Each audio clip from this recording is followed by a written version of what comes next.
Good morning, ma'am. Good morning, classmates. Ako po si Dap. Ito po ang report ng Group 5, Chapter 7. Inventory and Price Management. The marketing mix revisited. Let's recall the 4 P's of the marketing mix. Number 1, product. What we sold. Ano ba ang mga produkto na ating ibebenta o ating mga item? Number 2, price. What are the financial term of the sale? So, ano ba ang magiging halaga o magkaano ba ang ating magiging mga produkto? Number 3, place. Where, how will the exchange takes place? So, magiging maganda ba sa lugar na ito ang ating produkto? Magiging patok ba ito o hindi? And the last one, promotion. The final P refers to the process of communicating all of the information to your market or your pool of potential buyers. So, pagpo-promote. Paano ba natin mapopromote ang ating mga product, ang ating mga item? So, maaari tayong gumamit ng iba't ibang klase ng promotion, katulad ng sa mga flyers, sa TV, sa radyo, at ngayon sa social media. Inventory management. In the lodging industry, sleeping rooms are the primary item sold. As a result, lodging industry RMs seek to optimize their facility revenue through the aggressive management of their unique products at the guest rooms that make up the hotel's room inventory. Sa lodging industry, yung mga kwarto na napapaghingahan ng ating mga guests, o kunwari na lang po sa example po ay sa beach hotels, beach mga beach resort, ang una po nating inaano sa ating mga guests, kung sila po ba ay mag-overnight. So, kapag po sila ay mag-overnight, meron po tayong mga kwarto na para sa kanila. So, bilang resulta, inilalad po ng ating mga RMs natin na yung mga nakakatangi-tanging produkto po nandun sa ating mga kwarto, katulad na lang po sa pare, ito room na to. Dito may TV. Sa kabilang kwarto, dito naman po ay may aircon. Kung dito sa may TV, electric pa lang ang meron, doon naman sa may aircon, wifi naman yung meron. So, kailangan po magkaiba-iba para po lahat po ng kwarto natin ay ma-occupied. Characterizing rooms for optimum inventory management. Professional rooms inventory management requires that RMs know their guest rooms, distinctive characteristic, and that they match them to potential who value those same characteristics. So, sa inventory po natin, kailangan po alam po ng mga RMs natin kung ano po ba yung characteristic ng isang kwarto na yun o ng isang room na yun. Para po kung sakali po na meron tayong isang kliyente o isa pong tourist na gusto pong mag-check-in sa ating room, alam po natin yung klase ng room na ibibigay natin sa kanila na ayon po naayon po sa kanilang characteristics. Nakikita natin characteristics. The specific factors that create these unique room products will vary by property, but the factors most often utilized by RMs are quite similar to those used in establishing differential pricing strategies. Number 1, location of room. So, ang location po ng room ay nagbibigay isa sa kung paano at kung magkano ang itataas o ibababa ng ating mga prices. Room size or type. Katulad ng location of room, nakadepende rin sa laki o anong disenyo ng ating mga kwarto kung tayo ba ay magtataas o magbababa ng mga price. Bed configuration. So, sa bed configuration, dito natin malalaman kung ito ba ay king size bed o pangkaraniwang higaan lang. So, dito rin tayo magbabase kung magiging mataas o mababa rin ang value ng ating room package. So, ang package ay nakadepende rin kung magkano o paano makakapag-check-in yung ating mga guests. So, katulad po ng package for family, package for friends, mga barkadas. So, magdedepende tayo sa dami nila para po alam natin kung gaano kalaking room ang ibibigay natin sa kanila. Kung sa room ba na yun ay may 10 bed o 5 bed. So, depende po yun sa package natin. Location. In many hotels, the concept that all rooms are created equal is simply not true. In a beach resort, those rooms with beach view will be perceived by most guests as having a higher value, those does not possess that view. So, sa mga beach resort po natin, sa mga hotel rooms po natin, mas mataas po yung value o mas magiging mataas po percentage ng mga bayan nila ng mga ano nila kapag po ang room nila ay mas maganda po ang mga view.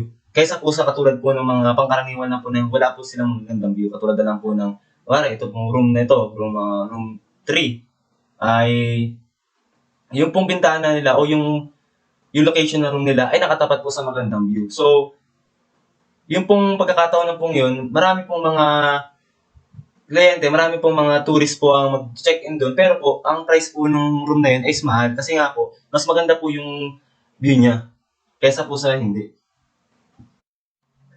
Some hotels makes maximum advantage of the fact that location affect perceived value by creating VIP or concierge floor rooms. These hotels provide special amenities to guests reserving rooms in these areas and then permit access only to those guests staying in them.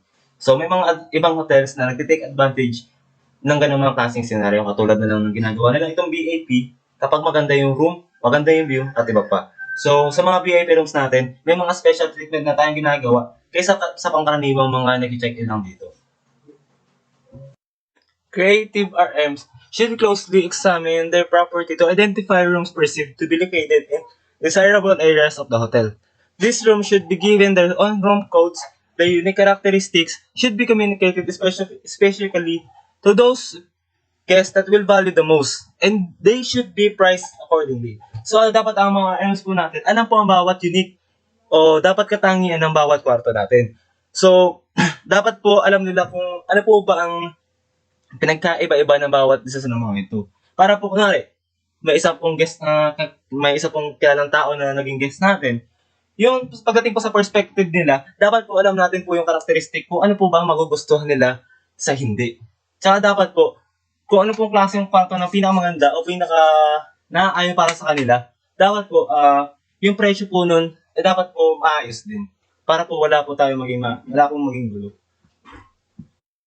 Room size or type. Most guests perceive larger guest rooms to be of more value than smaller rooms. RMs can respond to that fact by identifying their properties' largest room configuration. They can then assign unique room codes to these rooms and offer them for a sale as a distinctly different room product and at prices that reflect guests' greater willingness to buy them. So alam naman po natin na ang bawat kwarto ay may iba-ibang laki at sukat. So, kapag po malaki, ibig sabihin po mahal. Kapag po medyo maliit, ibig po sabihin mura. So may mga guests po tayo na gusto mag-check-in kung kumuha ng kwarto. So dapat po bilang RMs, bilang katulad po natin, kailangan alamin po natin kung ano po yung kaya lang ng budget nila. Kung kaya lang po ba nila ng mahal, kung kaya po nila yung mga low budget lang po, yung mga mid-range budget lang po. So, kailangan po natin offeran sila ng ibang klase ng kwarto na naaayon po dun sa kanilang mga budget lamang. Kung sa mahal po na kwarto ay full package po dun. Dito po sa mga murang klase ng room natin, meron pa rin naman po tayong mga ganun. Kaso po, mababawasan lang po yung mga item po na nandun sa ating kwartong ganun. So, meron po silang willingness to buy. Parang, meron na po silang idea kung ano pong kwarto ang makukuha nila. Pag po napaliwanag po natin sa kanila ito ng maayos at nabigyan po natin sila ng mga choices. RMs must understand how larger rooms affect guest perspective, but also important for RMs to understand larger rooms from the perspective of their housekeeping departments. So, sa mga RMs po natin, kailangan po naman maintindihan na yung pong ilaki po ng kwarto natin, kung paano po ba ito ma-apektuhan natin mga guests. Kung ito po ba ay, kuwari po, example po, ako lang po mag-isa. Ang BPA po sa akin ay malaking kwarto. Tama po ba yun o hindi? Siyempre hindi po. Depende na lang po yun sa perspective po ng ating mga guests. So, kailangan din po ng RMs natin maintindihan kung kailangan din po nila mapag-communicate o kailangan din po nila maisip kung kaya ba ito ng ating mga housekeeping departments na, syempre po, ang ating mga housekeeping departments, may mga oras naman po yun ng paglilinis eh. May oras din po yun ng May oras din po sila ng mga paano po nilahati yung oras nila sa paglilinis ng bawat kwarto. So, kailangan din po nila maintindihan na kung malaki yung kwarto, kailangan po dalawa o tatlo po ang maglilinis doon. Kapag naman po maliit lang, okay na rin po doon yung isa lang po ang maglinis. So, kailangan, ang ibig po kong sabihin doon, kailangan po magkaintindihan ng mga RMs natin tsaka po ng housekeeping department. Bed configuration. Even in identically located and sized room, bed configuration plays such an important role in product inventory that it dictates room type in early old hotels. So, ang isa pong bed configuration po natin ang isa sa pinaka-importanting role na sa isang rooms. Katulad na lang po ng paano po ba natin malalaman na ito ay pang VIP. Sa ating pong VIP room, meron po yung king size bed. Sa ating pong pangkaraniwan ng mga rooms ay yung mga regular na size lang po ng mga beds. So, doon po natin malalaman na ang kaimportantehan po ng isang bed configuration o ang ating mga kama. Package. The creation of package is one of the most common forms of product versioning used in the lodging industry. The bundling of products and services such as a room, dinner for two, and breakfast the following morning creates a unique product for both accounting and room selection purposes. So, ang package ay isang magandang uri upang makakakitaan ng maraming bookings. Maengganyo mga magpapabook sa atin lalo na kung maganda at mga abot kaya ang ating mga package. Maganda din itong idea lalo na kung ang hinahanap ng management natin ay yung hanggat maaari ay may makapag-check-in sa lahat ng ating mga kwarto. Designating unique room codes. When devising room codes, RM should strive to create an optimal number of them. Individual rooms codes should help hotel sales and front desk staff clearly understand the significant differences between the hotel's various room types. The use of too few rooms codes typically means a hotel has not done a good job in versioning its room products. Sa pag-devise naman po ng mga room codes, ang mga RMs ay kailangan magsikap upang matulungang malaman ang hotel sales at ang front desk staffs natin upang malaman ang pagkakaiba-iba ng mga room sa hotel. For example, katulad na lang ng kunwari may isang guest na nag-check-in at sinabi na ganitong typical na kwarto ang gusto ko. Ngayon, kung nasuri na maayos ng RMs ang mga kwarto at naibigay niya ang tamang impormasyon sa front desk staffs, may ibigay agad ni front staff yung klase ng kwarto ng gusto ng guest. Tsaka ang paggamit ng masyadong ilang mga code room ay nangangahulugan ng isang hotel ay hindi gumawa ng isang magandang trabaho sa pagbabahagi ng mga produkto sa bawat kwartong ito. Tulad na lang ng kunwari, marami tayong code room na ibigay paggamit ng maraming code room. So, ang ibig sabihin nun, palpak yung ginawa ng hotel sa pag-provide ng mga produkto sa isang kwarto na gusto ng mga guest. The next reporter is Mr. Jude Jerusalem. Designating unique room codes. Unique products are designated in hotels, CRS, and PMS with their unique room codes. When devising room codes or yung mag-isip ng codes, RMS should strive to create the optimal number of them. Individual room codes should help hotel sales and front desk staffs clearly understand the significant differences between the hotel's various room types. Ito ay dahil sa mga codes nito madaling malalaman at malolocate kung saan nakapesto at kung anong uri ng room ito. The use of too few room codes typically means a hotel has not done a good job in versioning its room product. Kasi maaari itong maging resulta ng pagbagal ng proseso when guest checking in kasi kakaunti at hindi pa nadadagdagan ang mga codes na ginagamit bawat room. Dagdag pa dito ay bago ipipili o mag-iisip kung paano ang pagpaprocess ng paggawa ng mga room codes sa hotel ay dapat maayos at nang hindi ilan lamang ang nagagawa ng mga room. Na ito ang sample beach resort na room codes. Meron ditong room description, bed configuration, saka room code. Tulad ng number 1, standard room, view pool, approximately 300 square feet. Types of bed configuration is king, saka ang room code is KP. Meron ding standard room, view of pool, approximate 300 square feet. Tapos ang bed configuration ay double-double. Tapos ang room code ay DDP. Sunod naman ay standard room, ocean view, approximate 300 square feet. Tapos bed configuration is king. Room code ay KO. Next is standard room, ocean view, approximate 300 square feet, double-double, DDO. May mga magkakatulad dito sa room description. Tapos ang pinagkaiba naman is yung sa bed configuration at yung sa room code. Saka dun sa kasunod pa sa baba. Sabi rin dito, ang labis daw na paggamit ng room codes ay dapat i-avoid or iwasan. Saka mahalaga rin na malaman kung paano nilalabas ng CRS o Central Reservation System at PMS o Property Management System ang mga record data about sa virtually unlimited number of room codes para malaman kung alin yung mga nagamit. At sa kabila naman ito ay ang hotel human staff ay pwede pa rin magbenta at mag-offer sa kanila. Next is classifying guests by market segment. When we say market segment, it is a type of marketing strategy kung saan yung mga pagpipilian ay ipepresent sa mga guests in a way that appeals to their interests. Superior rooms inventory management is the result of knowing the unique features of the rooms that make up the room's inventory and then making available at the right rooms product for the right guests. The specific tactics RMS used to do so are many. One good way to better understand these tactics is to examine how they are applied to rooms sought by potential guests. Although the specific rooms buyers utilizing a hotel will vary based on the property's location, service level, full or limited, and target market. In most hotels, guests can be generally classified as belonging to one of three market segments. Ito yung binebenta nila yung rooms base sa nakalagay sa contract nila.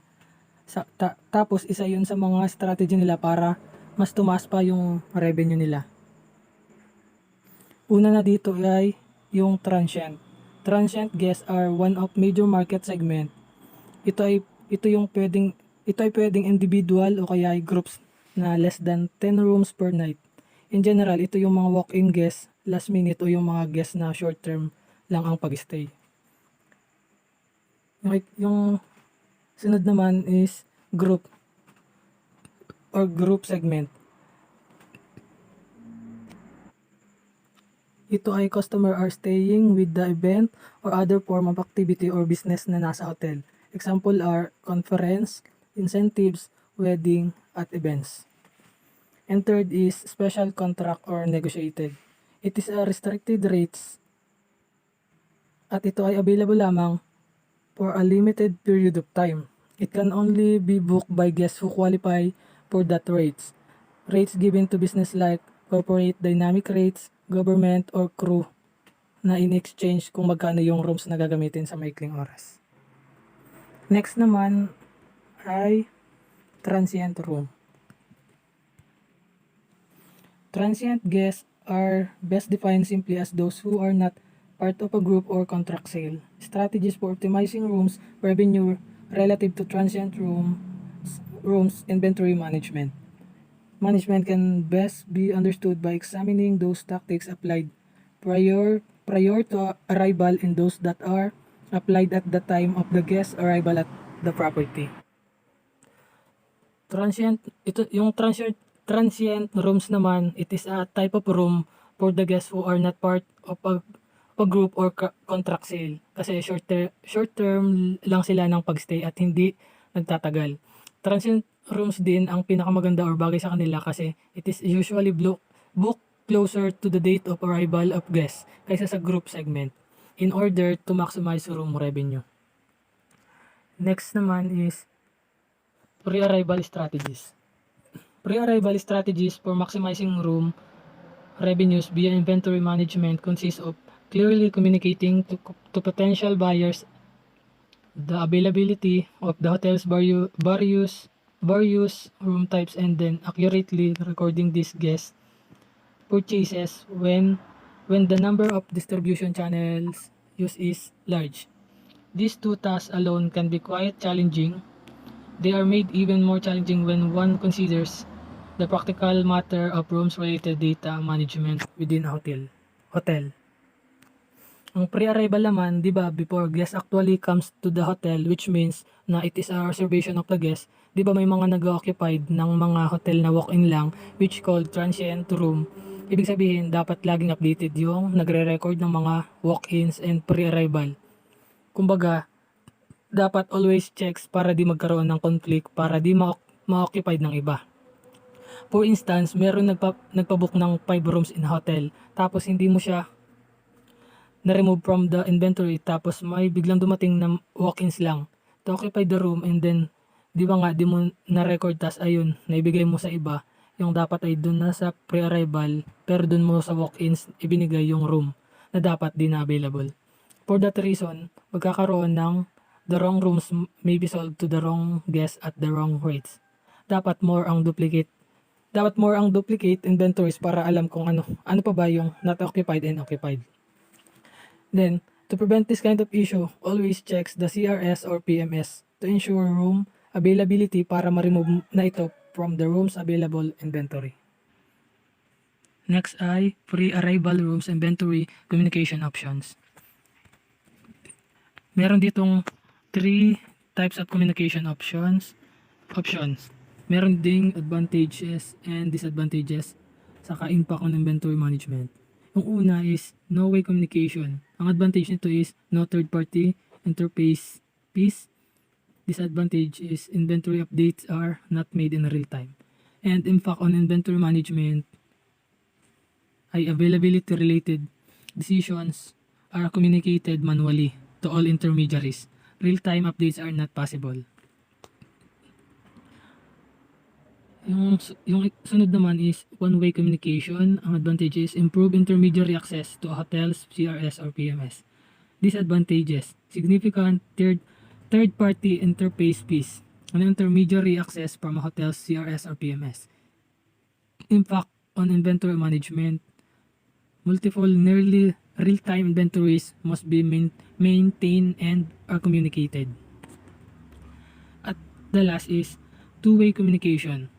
Advantage, eliminates most third-party interface fees, real-time inventory availability. And disadvantage is cost of equipment, development, and upgrade. Concerns related to data security. And then impact on inventory management is availability, inventory decisions can be made and communicated in real time. Next reporter is Miss Renalyn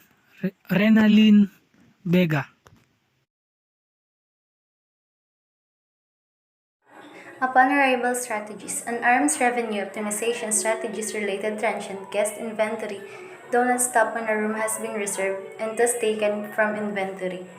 Reservation is not cancelled or no-showed that the guest will ultimately arrive at the hotel. Upon arrival strategies. Dito sa upon arrival strategies, ito ay yung about sa room reservation. Halimbawa, si guest nagpa-reserve ng room tapos hindi siya nakarating. Then hindi niya na-cancel yung room na pin-reserve niya. So, si front office at ang staff ng front desk ang kailangan gumalaw or gumawa ng strategies kung paano niya mabebenta yung room. So, dito na nga papasok si upselling. I-upsell niya yung room na hindi na-occupy by selling the buyer a higher cost item than that which was originally intended to be purchased, or by increasing the number of items purchased by the buyers. To better understand the potential impact of upselling,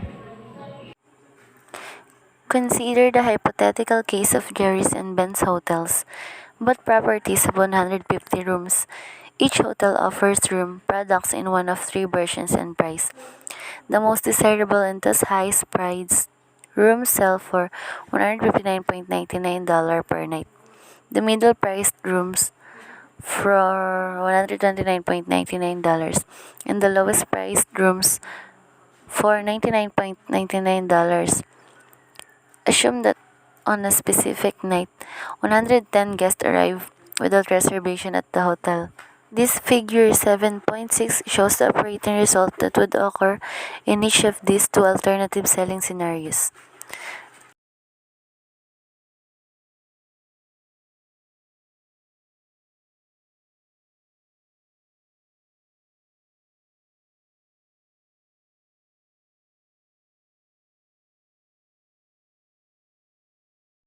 The next reporter is Miss Shiela Forbes. Overbooking as an inventory management strategy.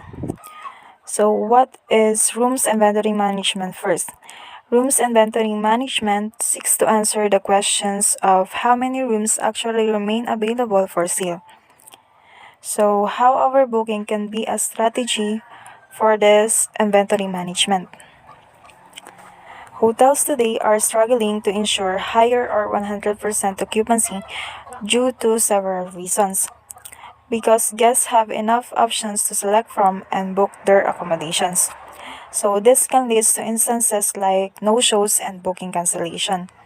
So para masiguro yung full occupancy ng isang hotel, kailangan ito masolusyonan. So dito na nga pumapasok yung paggamit ng overbooking strategy. Nakakatulong yung paggamit ng overbooking strategy para mapunan yung mga no-shows at yung mga canceled reservations. Initially, this overbooking solution is still a logical strategy due to the compensation policies for the guests who are involuntary walkers. Although wala pang batas about sa responsibility ng hotel when walking the guests, most RMs recognize the responsibility while the guest is still at the hotel until they arrive to the alternate property. They think that it is the right thing to do rather than simply saying we're sorry if a guest is walked. So, ito yung mga legal responsibilities ng isang hotel when walking guests with a confirmed reservation. First is, of course, they must secure a room for the guest. The guest must be comfortably accommodated at a decent and a nearby comparable hotel. It is also the hotel's responsibility to pay in full for the guest's first night stay at the selected alternate hotel. After the first night, if the alternate hotel is more costly than the reserved property, it is also the hotel's responsibility to pay the per night difference of the alternate hotel. Next is the hotel must also provide to pay the transportation to and from the alternate hotel. And lastly, they must also provide the telephone tolls for the guests to inform their relatives or friends about the use of alternate hotel. Next is the case for overbooking. So, paano nga ba nagkakaroon ng overbooking sa mga hotel? In some cases, overbooking is unintentional, while in others, it can be intentional. So, unahin muna natin yung mga dahilan ng unintentional overbooking. Una na dito is yung damaged rooms. Hindi mawawala sa isang hotel yung mga hindi inaasang maintenance-related issue na nagiging dahilan ng pagka-out of order ng isang room. Halimbawa na nga dito yung pagkasira ng carpet, yung air condition malfunction, pwede rin yung nasira yung bed or windows. So, dahil nga damage na yung room at hindi na ito magagamit, yung sanang kasama sa available room na time na yon is hindi na available. So, isa ito sa dahilan ng pagka-overbook ng isang hotel. Another reason for unintentional overbooking is staff errors.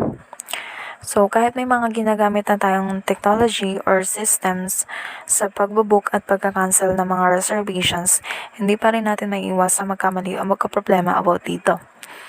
Isa na nga dito yung paglalagay ng proper dates. Halimbawa is nagpa-reserve si guest ng isang room para sa May 20. But, nagkamali si staff ng time and sa May 19, ito na pa-reserve. So, magkakaroon dito ng problema sa date na May 19 because matadagdag ka ng isang reservation sa date na to and ito yung maaaring magdulot ng pag-overbook ng hotel. Next is inventory availability errors. Nangyayari naman to kapag hindi na-update yung availability ng isang room sa site or sa system ng hotel. Halimbawa is, ang nakalagay sa system is may available pang 2 rooms, but isa na lang talaga yung available. So, kapag nabook yung 2 rooms na yon, doon nangyayari yung double booking na sinasabi. Another case of overbooking is guest overstays. Halimbawa nito is, ang nakalagay sa system ng hotel is mag-check out na si guest within 2 days, but nabago yung kanyang travel plan, so hindi mo na siya makakaalis sa hotel. So dahil dito, yung padating na guest na mag-accommodate sa room na yun is hindi na ngayon available. And for your information, nangyayari lang naman na na-overbook pag ganitong case is pag sold out na yung mga room sa certain date na yun. So, pag hindi naman sold out is wala namang problema kung mag-overstay pa si guest. This said cases is a result of an overbooked hotel. It can be minimized by good management but never eliminate. Experienced RMs can minimize this overbooking situation by implementing strategies that may help to less damage the hotel's reputation. Guest network. First is members of their hotel or branch loyalty programs like managers or yung mga iba pang matataas ng position sa hotel. Kasama din dito yung mga VIP guests. Of course, it is not best to walk this type of guests because their presence is important to the hotel. Next is group meeting or event attendees. It is also not possible to walk this type of guests because it is hard to relocate accommodation by group. Next is couples celebrating special occasions. We cannot also walk this type of guests because we can ruin their celebrations and it may result dissatisfaction by the guests. And last is families arriving late at night. We need to consider this type of guests because it is possible that they are tired for having a flight and considering it is late at night and it is a hassle for them to relocate to another hotel. Intended overbooking. So, ito naman yung dahilan ng intentional overbooking. May illustration dito, so explain ko na lang. So, let's assume na isa kang RM ng 500 room property. Yung sold out and fully reserved night ng hotel mo is naka-experience ka ng 5% of no-shows rate dun sa mga padating mong guests. So, itong data na to is being restored in your hotel's PMS. Etong store data na to, ang pagbabasehan natin dito sa 200 planned arrivals ngayon.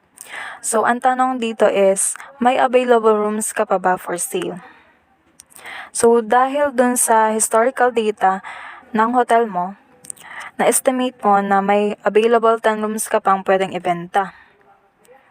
Dahil dun sa no-shows rate. So, sa mga RMs na nag-overbook intentionally because of estimated no-shows rate, they can argue that they don't sell a room that they do not have. Dahil may pinagbasehan silang data na available pa for reservation yung room na yan. So, this overbooking can be utilized as a legitimate revenue optimization strategy and can be maximized short-term RevPAR by ensuring hotel sells out. Overbooking in anticipation of no-shows is an act utilitarian, a theory of ethics that states that the morally correct action is one that results in the greatest good for the greatest number of people. Masasabi nating act utilitarian yung overbooking dahil nakakabuti ito on both sides. The reserved property gains profit and sells out all of the rooms and also help another hotel to gain profits because of additional rooms. And as for the guests, they help the hotel to gain revenue. But an honest RMs would admit that relocate ng guests is pwedeng mangyari from time to time dahil nga hindi natin masisiguro na tama lagi yung estimation at forecast natin about sa damaged rooms, overstay at no-shows. In this situation, the owners have maximized RevPAR by having filled all of their rooms. Yung hotel na pinag-relocatean ng guest is kumita din dahil nga nakabenta sila ng additional rooms. In conclusion, these RMs believe that overbooking is an act utilitarian and at the same time, it can gain profits. Next is the case against overbooking. Despite the benefits of overbooking, some RMs do not intentionally overbook because doing this as a professional hotelier will be too much risk to a hotel's reputations. Ito yung mga risk-related reasons against overbooking. First is ethical. Kung ang intentional overbooking is an act utilitarian for business circles, but for wise readers will recognize it as aberrations on the praise, the ends justifies the means. Ibig sabihin, yung act na ginawa mo will be judged based on its outcome. According to the opposing viewpoint, yung tama pag-evaluate is dapat nakabase sa pagiging tama o mali ng act kaysa sa magiging kalalabasan nito. This philosophy is perhaps best summarized by the famous lines, "Let justice be done through the heavens fall." Another reason is legal. For legal perspective, yung pag-overbook intentionally is makakonsider natin similar sa pagpayag sa isang kontrata kung saan alam nung isang party, which is yung hotel, na hindi niya mapupunan yung kanyang obligation. So, yung hindi pagganap ng hotel sa kanilang obligation is considered minor or partial breach of contract. In the legal sense, it is possible to collect actual dollar amount for the proven damages, but not to their emotional or inconvenience-related damages. RevPAR generation. So, para sa mga RMs na nagpapatuloy ng practice ng overbooking sa kabila ng pwedeng mangyari, mas nagiging matimbang sa kanila yung revenue kaysa sa customer-centric orientation. So, these RMs calculate the monetary costs associated with overbooking. So, kapag mas mababa yung babayaran sa overbooking kaysa sa kikitain sa pagpapa-overbook, they implement overbooking strategy. And then, kapag naman nabenta mo yung isang room on a guaranteed basis, regardless of guest no-shows, dito magkakaroon ng kita yung stops. So, isa ito sa naging dahilan ng pagka-overbook dahil nga nagkakaroon ng motivation yung mga staff na magbenta ng mga rooms. In the final analysis, the overbooking debate will no doubt continue to accept the opinions of both sides. For an individual RMs, they must continue to make their own beliefs and determination for the practice. And for those RMs who is customer-centric, to do well and continue to satisfy their guests. That's all. Thank you. The next reporter is Miss Lyca Ilagan with the topic of price management. The next reporter is Miss Lyca Ilagan. So next is price management. So after ma-forecast ng revenue manager yung customer or buyer demand at yung availability ng product, next naman gagawin is yung price management. Ano ba yung price management? Price management is a strategy and tactics employed by revenue managers to best match rates or prices with prospective customers' willingness to pay. It is also the process of adjusting that initial price to influence demand.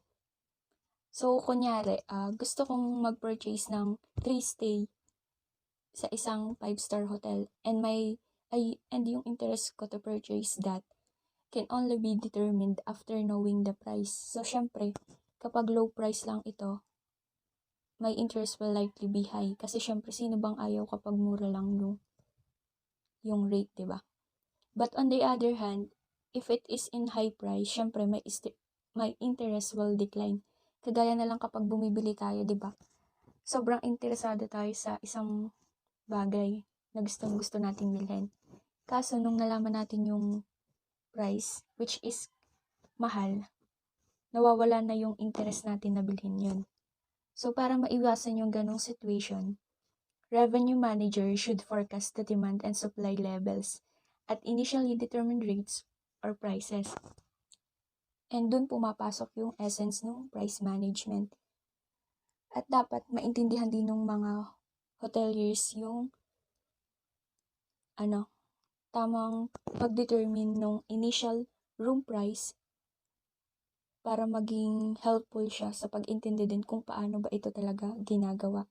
And as well as how at hotels' initial rates can be price managed to optimize revenues. So pagdating naman sa historical perspective, sabi, in the past, konti lang daw yung nakasulat tungkol sa complexity ng hotel room at saka food and beverage pricing. Pagdating naman sa hotel industry, karamihan sa mga available na literature is nakapokus lang sa relative pros and cons ng paggamit ng iba't ibang cost-based mathematical formulas. Kabilang na sa mga formula na ito is yung Hobart Room Rate Formula. Ang Hobart Room Rate Formula is ginagamit yun upang ma-determine kung ano yung average daily rate ng isang hotel or yung ADR.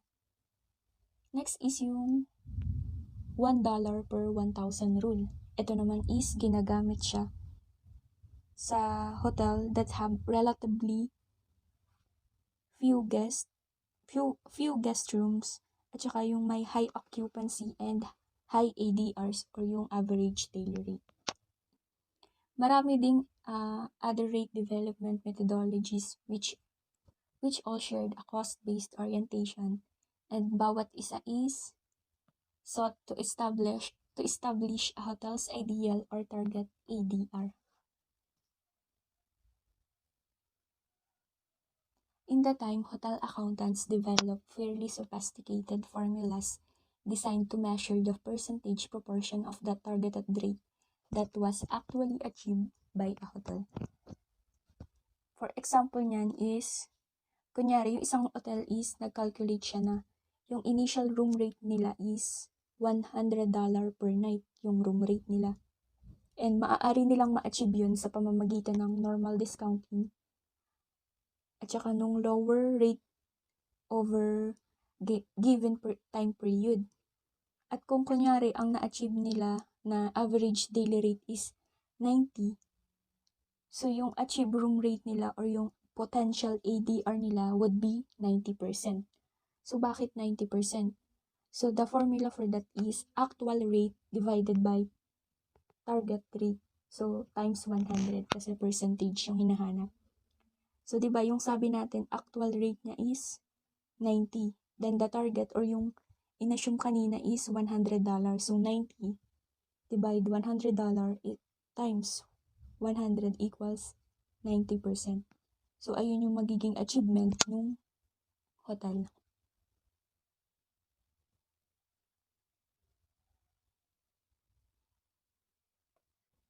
So base naman sa season or other variety of factors, hotel managers and their sales department were initially judged base sa kakayahan nilang ma-achieve o makuha yung mataas na percentage ng kanilang targeted initial rates. And as you have learned, diba, yung cost is dapat isaalang-alang sa room pricing. However, cost cannot be allowed o hindi siya pinahihintulutan para maging primary consideration sa differential pricing system. Kasi dinisenyo ito upang i-maximize yung RevPAR or yung revenue per available room. Then, noong 1980s, 1950s, and 1960s era, ginagamit na yung cost-based price management. So, ayun na yun daw yung ginagamit ng karamihan ng mga hotelier. And it would be the same hoteliers who would be completely unprepared for the business environment they would face in the 1990s and 2000s. Noong 1989 naman, sabi wala daw nabanggit na term na revenue optimization, revenue management, or even RevPAR in the hospitality industry textbooks. Pagdating ng early to mid-1990s, term yield management began to appear in the hospitality industry literature. So ano ba yung yield management? So yield management is a term used for demand-based revenue management strategies. And these strategies were assigned to maximize income sa pamamagitan ng manipulation ng selling prices. Mid to late 1980s, yield management was introduced at Delta and American Airlines as a response to their industry's yield or load paradox. An airline's performance is measured by two factors which are yield and load. Ano ba yung yield? So yield yung amount the airline is paid per passenger flown, and load is the percentage of seats filled by those paying customers.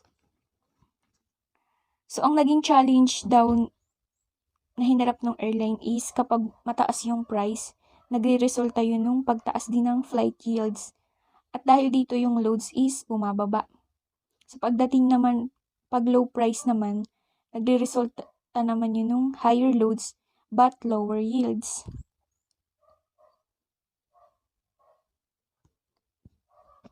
So the end goal of the airline's price management strategies is the maximization of the airline's total yield, which they calculate using the formula yield times load.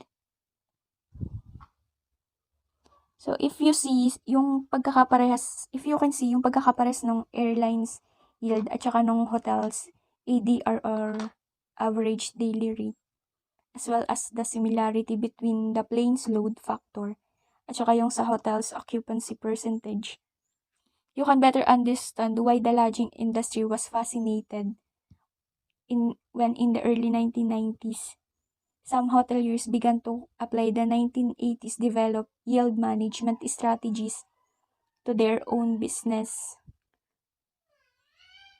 And today, most hoteliers still understand cost-based rooms pricing.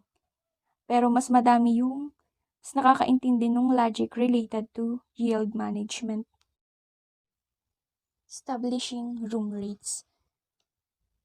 Hoteliers want to maximize their profits and thus collect the highest rate possible for their room.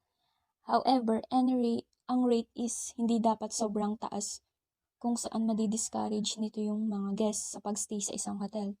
On the other side naman, hindi rin naman kailangan na maging mababa yung price kung saan hindi naman kikita yung hotel. The charge for room rate is hindi dapat resulta lang ng panghuhula or kung ano mang gusto mo. Ito dapat is galing or nagmumula sa national examination ng guest demand at saka ng hotel cost of operation with specific and accurate assumptions.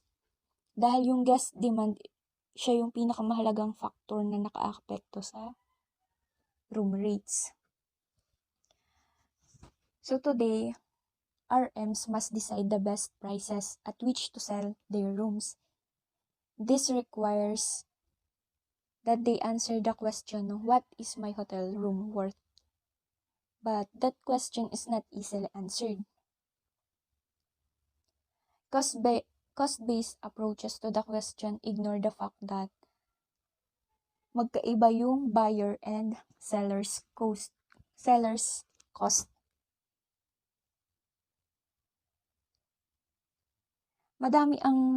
Dahil doon madami yung gumagamit ng airlines bilang halimbawa kung paano maaaring mabuo yung sophisticated pricing programs para sa patuloy na pag-a-adjust ng room rates in response sa pagbabago ng demand. However, sophisticated RMs will recognize na malaki yung pinagkaiba nung pag-pricing ng hotel room sa pagpa-price ng airline seats, na kung saan mas mahirap yung pagpa-price ng hotel room compare dun sa pricing ng airline seats.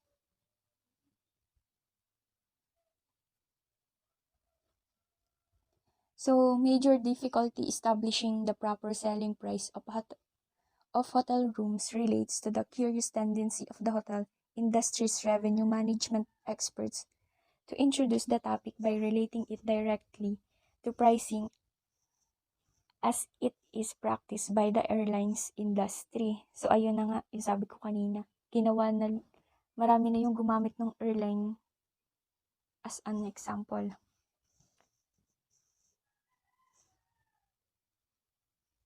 So ito yung 4 important price-related differences sa pagitan ng pricing airline seats at ng hotel rooms.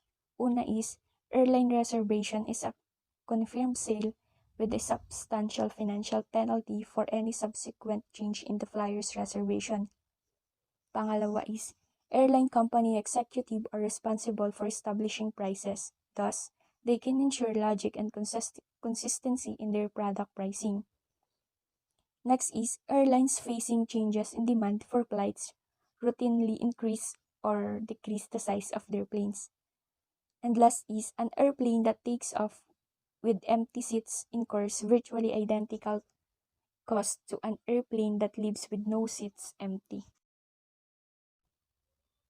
And for all this variety of other compelling reasons, the approach that is used to room price management is not one currently used by airlines, nor will it be dependent on impenetrable mathematics na lagpas sa pangunawa ng lahat, na ang tanging nakakaalam lang is yung ilang mga RMs.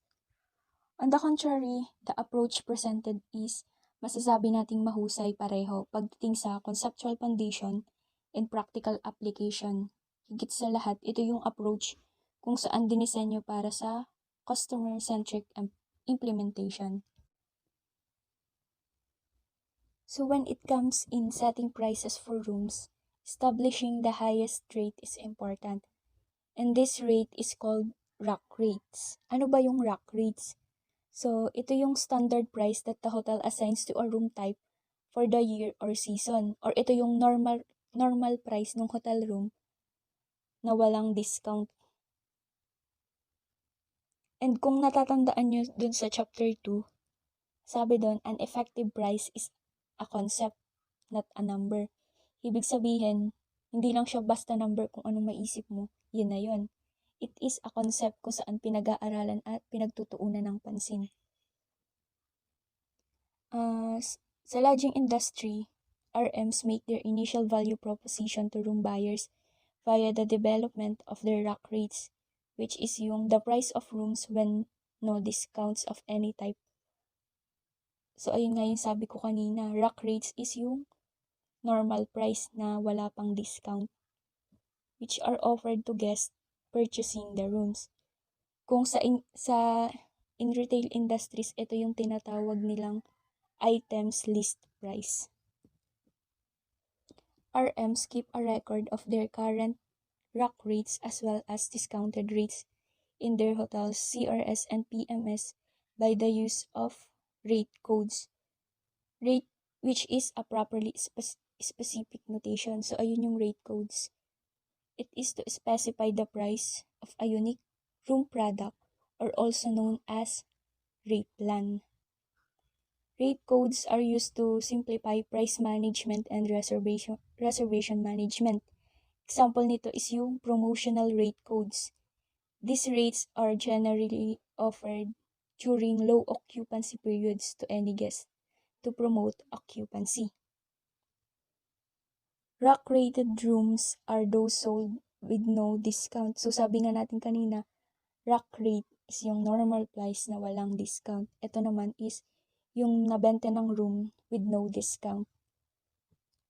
It may seem obvious na gusto ng mga RMs na makabenta ng rooms at non-discounted rates. So bakit pa nila ginagawa yun?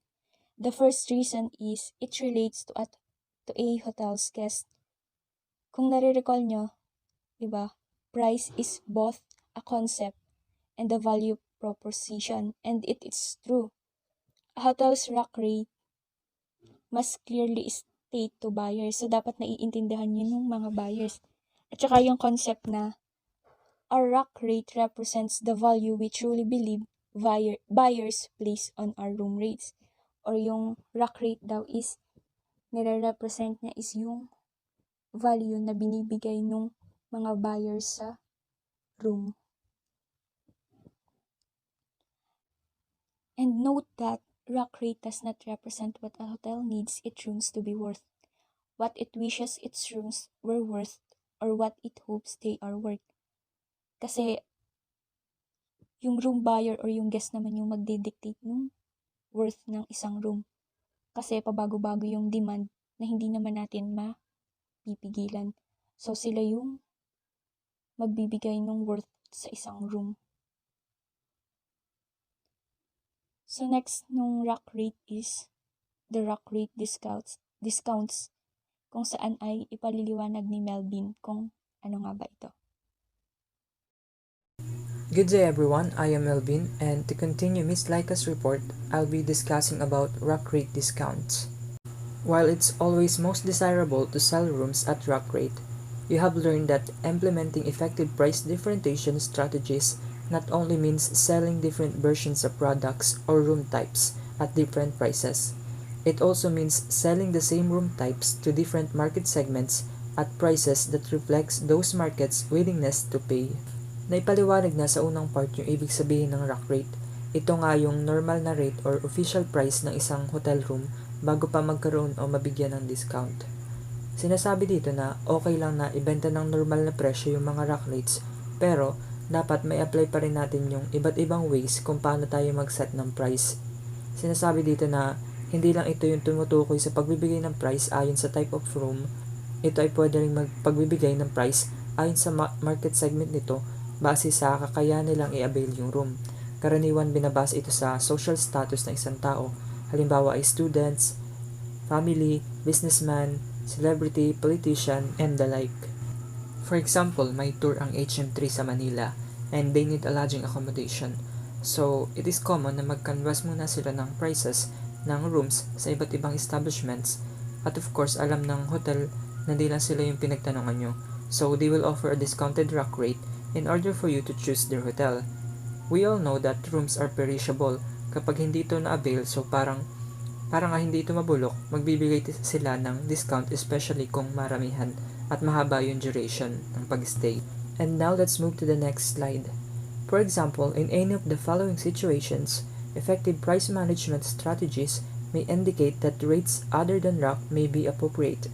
The first one is when the length of a guest's stay offsets the rate reduction.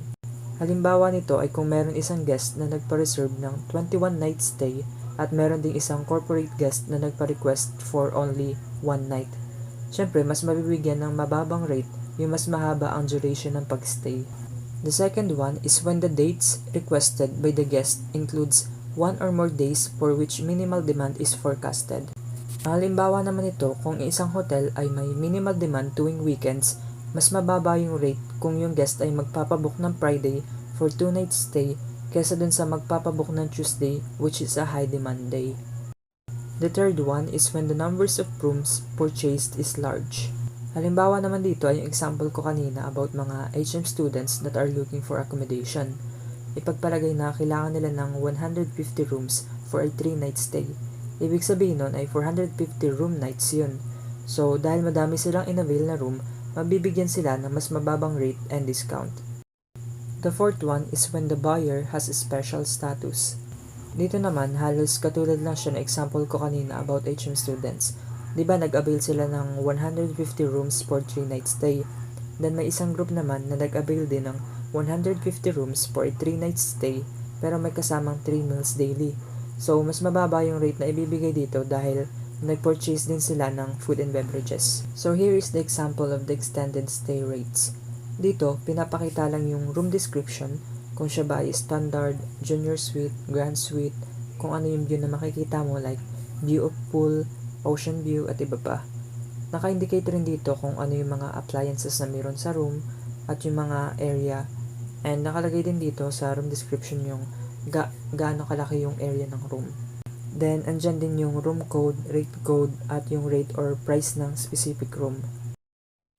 These examples of non-rack room sales are presented simply to illustrate 3 important price management concepts. The first one is non-rack room rates, and the codes required to identify them can be developed anytime the RM seeks to implement one or more of the following price differentiation strategies you learned about in Chapter 4. So, yung pinakita kanina na examples about extended stay rates ay isang halimbawa ng non-rack room sales. Pinakita siya upang may larawan natin yung tatlong mahalagang price management concepts. Doon sa unang concept, sinasabi na anumang oras ay pwedeng bumuo yung revenue manager ng price differentiations or pricing strategy sa mga sumusunod.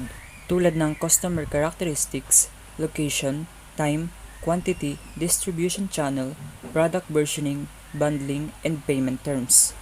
Doon sa una, nababago yung price rates depende sa customer characteristics. Kung ito ba ay businessman, celebrity, politician, family, an organization, and many more. Doon naman sa location, paano nga ba naapektuhan yung pricing pagdating sa location? Ayon sa nakalap kong impormasyon, each location represents different values and variables such as accessibility, neighborhood, traffic, and socioeconomic. The next one is the time. So dito naman sa time or date, katulad siya ng nabanggit ko kanina about rack rate discounts, na kung ang isang hotel ay may minimal demand tuwing weekends, mas mababa yung rate kung yung guest ay magpapabook ng Friday for 2-night stay kesa dun sa magpapabook ng Tuesday, which is a high demand day. Doon naman sa quantity, ibig sabihin kung mas maraming mag-a-avail, mas mababa ang ibibigay na rates. Sa distribution channel naman, ito yung strategy kung saan may iba't ibang channels na maaaring gamitin upang mag-avail ng products and services ng hotel. Una na dito yung direct channel or yung pinakaang website ng hotel. Next is yung indirect channel or yung mga online travel agents. Doon naman sa product versioning, ito yung basic product or service na i-offer natin ng magkakaibang versions depende sa mga features na idadagdag natin. Diba sa hotel, ang pinaka-product natin ay yung mga rooms. So dito sa product versioning, ang mangyayari ay katulad ng example kanina sa figure 7.9, extended stay rates kung saan may iba't ibang descriptions yung bawat room na ino-offer. That's why we sell those different versions at different prices. Dahil sa pagkakaiba-iba nila, mas makakapamili yung mga guests kung ano yung gusto o kailangan nila at syempre upang ma-meet din yung price na gusto nila. Dito naman sa bundling, ito yung strategy kung saan yung mga rooms and services ay nakapackage na at hindi na pwedeng ihiwalay yung mga features niya. Dito, mas makakamura yung mga guests kasi discounted na, pero it also increases hotel's profit because it promotes the purchase of more than one item. Doon naman sa payment terms, it might be through credit cards, mobile payments, bank transfers, e-wallets, direct deposits, and cash. During checkout, the guest confirms the method of payment. Ang common na pagbabayad ngayon ay through online and dito rin karaniwan nagbibigay ng discounts lalo na kung advance yung payment mo. At kung credit card ang gamit mo, pwede kang mag-sign up for hotel rewards, coupons or vouchers para mas lumiit pa yung babayaran mo. May mga hotel na nagbibigay ng penalty in case na mag-cancel ka ng reservation, so it's better to check kung may pre-cancellation ba yung hotel na pipiliin mo. Number 2, uniformity in the number of unique prices across rate codes needs to be maintained. Recall that the rack rate code in this sample beach hotel consisted of 6 unique prices, while the extended code consisted of 5 unique prices. Katulad ng example kanina sa figure 7.9, kailangan daw na naka-arrange ng maayos yung mga rate codes para mas madaling unawain. Sa number 3 naman, room rates or prices identified by unique rate codes must be easily understood by employees. They must be easily explainable to room buyers and, if required, they must be defendable to other guests who become aware of the rates paid by their fellow travelers. Kailangan madaling maintindihan ng mga empleyado yung mga rate codes upang madali rin nila itong maipaliwanag na maayos sa mga guests. The next reporter is Mr. Narjhon Ken Juvida. Stay restrictions. If rack rate should only be increased in response to sustained increases in demand, if discounts should be offered to specific market segments, and if special events should not be used as an excuse to inflate rack rates, how can talented RMS optimize revenues by the combination of inventory and price management? The answer in the most cases involves the implementation of well-planned stay restrictions. To better understand how RMS use stay restrictions to optimize revenue, consider the lodging industry and RM working in a 300-room property. On a weekend, that is 30 days out, that RM analyzes the data in the hotel's PMS and calculate the hotel's available rooms inventory as shown in figure 7.10.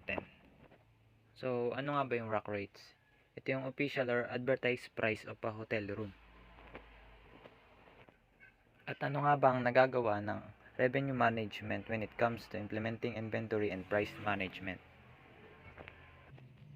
Revenue management, sila yung nag-a-analyze ng data sa hotel PMS and calculates the hotel available rooms inventory.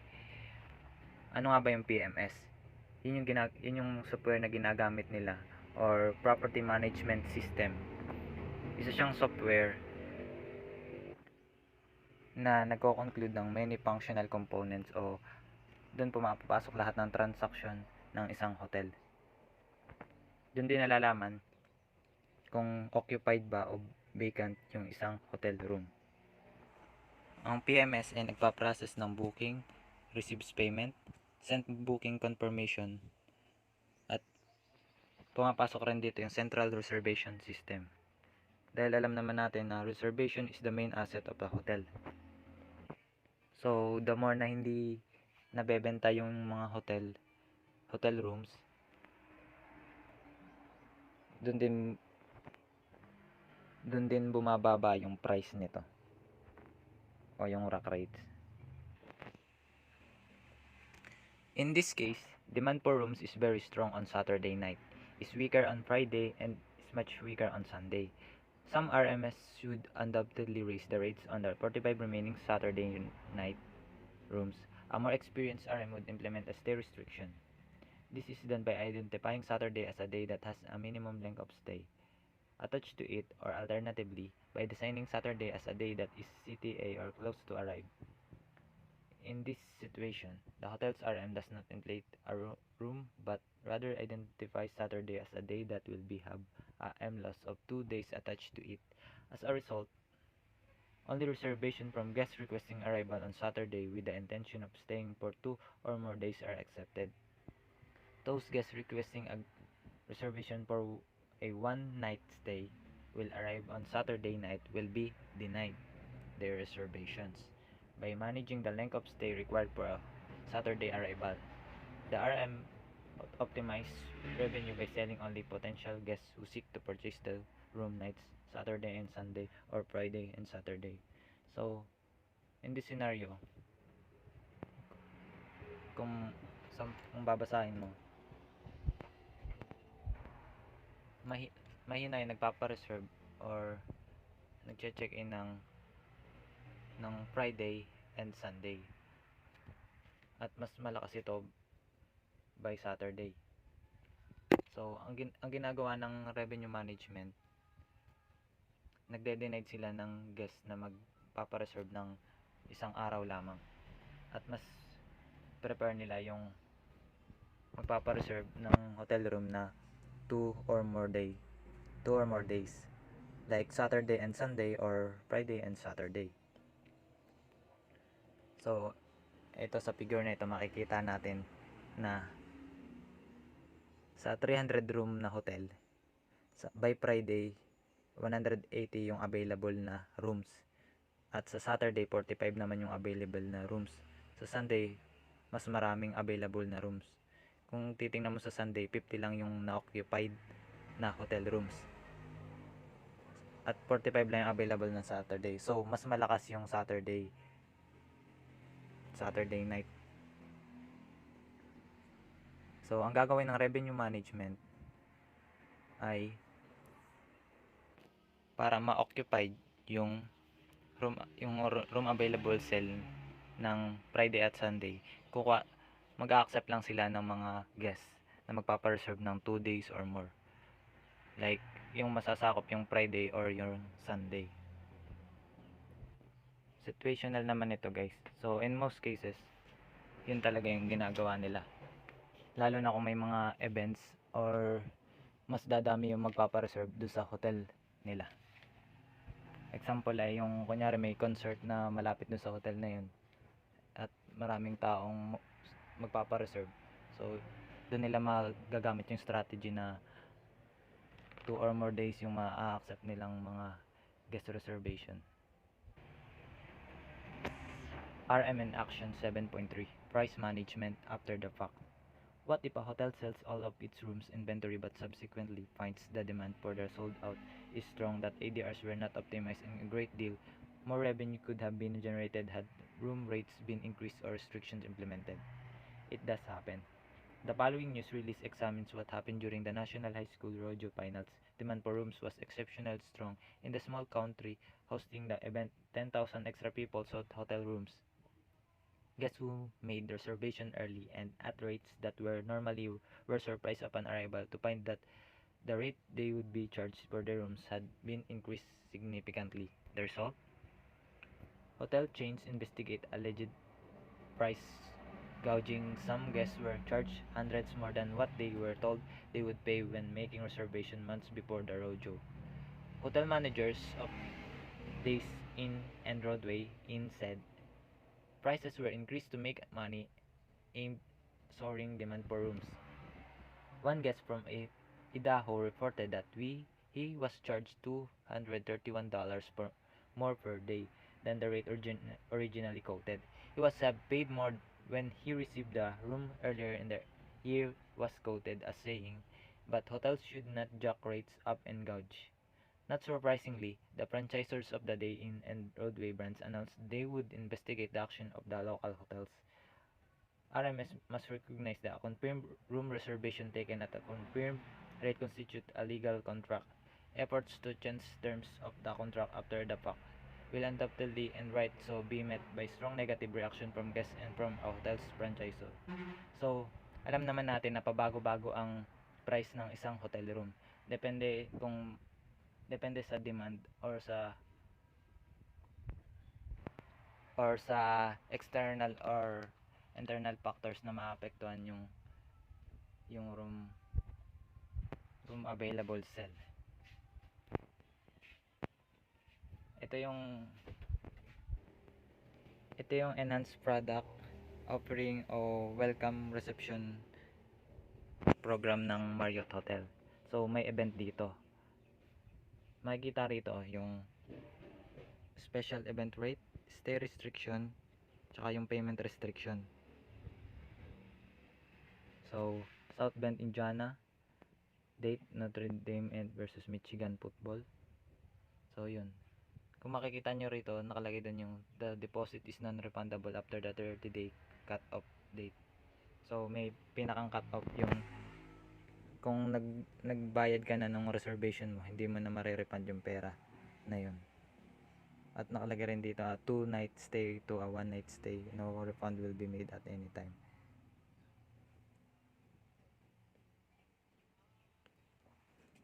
Principle of inventory and price management. It is not surprising that it is challenging to develop a set of inventory and price management principles that would be applicable to all hotels, RMs. Hotels are different, their markets are different, and operating philosophies of their owners vary greatly. Despite those limitations, there are some guiding principles that can help direct and revenue management, inventory, and price management decision making. With the intent of stimulating discussion, but admittedly at the risk of inviting of those revenue management to see things differently, and in the spirit of asking readers to think with us, not like us. The following 12 principles are presented as guide to those RMs who can forecasted well and who are committed to implementing customer-centric revenue optimized programs in their own properties. So, this principle is a guide kung paano maging effective yung analyze o mo ng inventory at price management. 12 principles of inventory and price management. Maximize the number of logical room codes utilized in the property. Minimize the number of rate codes utilized. Number 2. Carefully monitor and minimize errors resulting from communication gaps between the property and its intermediary sales partners that can affect room inventories. So, dito papasok yung channel distribution. In most cases, bihira na ang nagro-room calls para magpa-reserve ng isang hotel room. Ngayon, dahil tayo laging nagsasurf o social media na ang ginagamit, through online ads, pwede na lang natin i-click o makita yung mga pictures nung hotel rooms na yun, kung king size or single size bed. Excuse me. Sa madaling salita, hindi na natin kailangan tumawag sa front desk para magpa-reserve ng isang hotel room. Isang i-click na lang natin o parang naglalasada or Shopee. Tapos yun, pwede na tayo magpa-reserve ng isang hotel room. Doon kadalasan nagkakaroon ng mga errors when it comes to communication do sa channel distribution. Napapasok sa PMS. Pwede may posibilidad na magkaroon ng double reservation doon sa iisang hotel room na yun. 3. Institute an aggressive upon arrival upsell program. 4. Carefully and continually monitor the impact of group contracts and contracted rooms on inventory levels. 5. Avoid intentional overbooking. Use payment restriction to ensure settles on high demand dates. So, pwede tayo iwasan daw ng revenue management o ng isang hotel na yun na mag-overbooking. So, at mas maigi kung magpapatupad sila ng payment restriction na example na non-fundable do sa advance payment na yun. Lalo na do sa mga dates na mataas ang demand o mas marami yung nagpapa-reserve ng hotel room. 6. Establish room rate based on buyer's behavior and always never close to the rack rate. Yung ibig sabihin ng never close out dun sa rack rate kasi nga nagbabago yung price ng isang hotel room depende kung sa demand nito. Kaya lagi tayong nakaano doon sa behavior ng buyer kasi pwedeng magbago yung isip nito. 8. If special event rates are utilized, increased by the product and service enhancement, the value offered to guests to help justify the high rate internally and externally. So, kung na-utilize na yung special event rate na yun, pwede tayong magdagdag o mag-increase via product or service enhancement na pwede nating i-offer doon sa guest para tumaas yung rates pa nito. Example, yung mga spa or other offering na product doon sa minibar, ganun. 9. Close out discount rate aggressively and institute appropriate stay restriction when forecasted demand is very strong. So, kailangan nating i-close yung discount rates lalo na do sa mataas na demand nung date na yun na maraming nagpapa-reserve talaga, nagpapa-booking talaga. 10. Implement and maintain effective training programs to ensure staff understand and can explain to guests the meaning of all rooms and rate codes. So, yun na nga. Kaya dapat effective talaga na well-trained talaga dapat yung mga staff na kasi syempre maraming department yan sa isang hotel. Like example, may nagpa-reserve ng room 2. Then may late check out yung room 2. So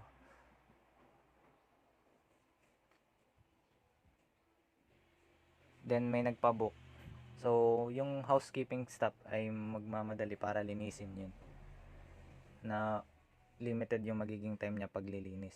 Doon magkakaroon ng error na hindi masyado nalinis yung room, ganun. Kaya kailangan din na well-trained yung staff mo para maging maganda yung flow of work nila o maging maganda yung kalabasan ng daily task nila. 11. Drive rates up by continually monitoring the appropriateness of rack rate levels by a competitive set analysis, a procedure you will learn to do in chapter 9. And 12, the last, minimize channel distribution cost to maximize gapper.